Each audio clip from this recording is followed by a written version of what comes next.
One image from that tragedy that will live in our memories is this progression of the fire toward a mansion on the hill.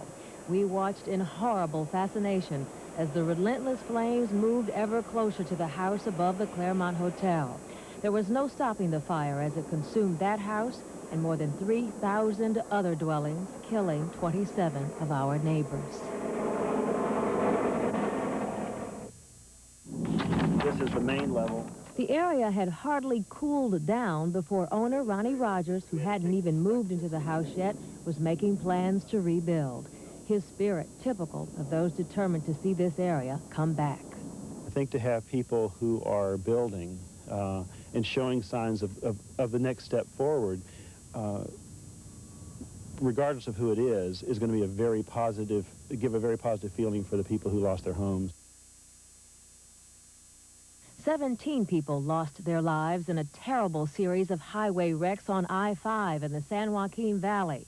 A tragedy second only to the fire in terms of lives lost in California. Strong winds blew dust from parched farm fields across the busy highway, and drivers were lost and helpless.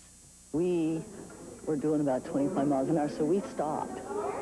But the car behind us didn't stop, and he just plowed into us, and he knocked us into the car in front. And from then on, it was just like bang, bang, bang, bang. You could just hear it all the way down the whole road, just one crash right after the other.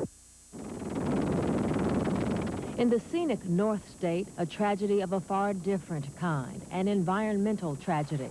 A derailment sent a Southern Pacific tank car into the upper Sacramento River, spilling a weed killer into the stream, a chemical that the government didn't even list as hazardous. No human lives were lost, although people were overcome by fumes, and many complain of health problems to this day. But the spill did kill a river. The milky green cloud of deadly chemicals spreads miles and miles downstream. Fish, insects, plant life, everything dead in one of California's finest wild trout streams. Experts say the river will come back in time, but how much time, we don't know. A quiet afternoon in Sacramento was shattered by 4 desperate gunmen who held a store full of employees and customers hostage in a good guy shop. Robbery, their apparent motive, police hoped to wait them out. We have seen one of them at the front door, some of our officers have, and described him as having an assault-type rifle. Hours later, after gunmen started shooting hostages, police could wait no longer. They stormed the store. When the shooting stopped, 6 people were dead, 3 gunmen, 3 hostages.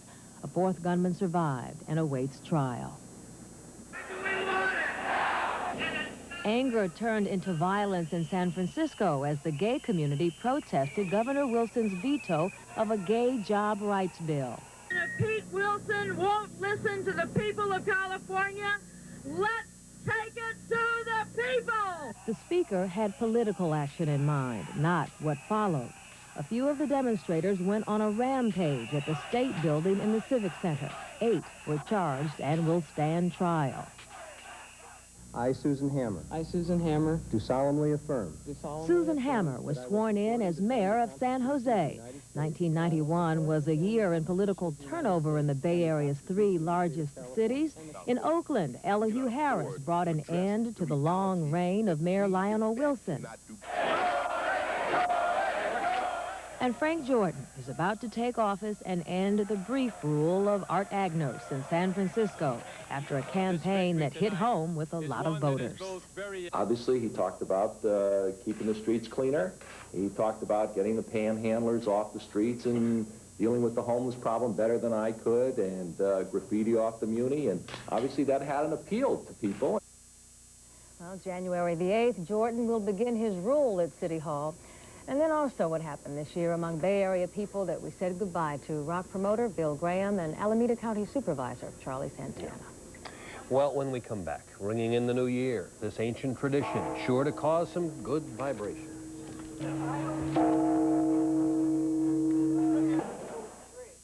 There are some things you can count on.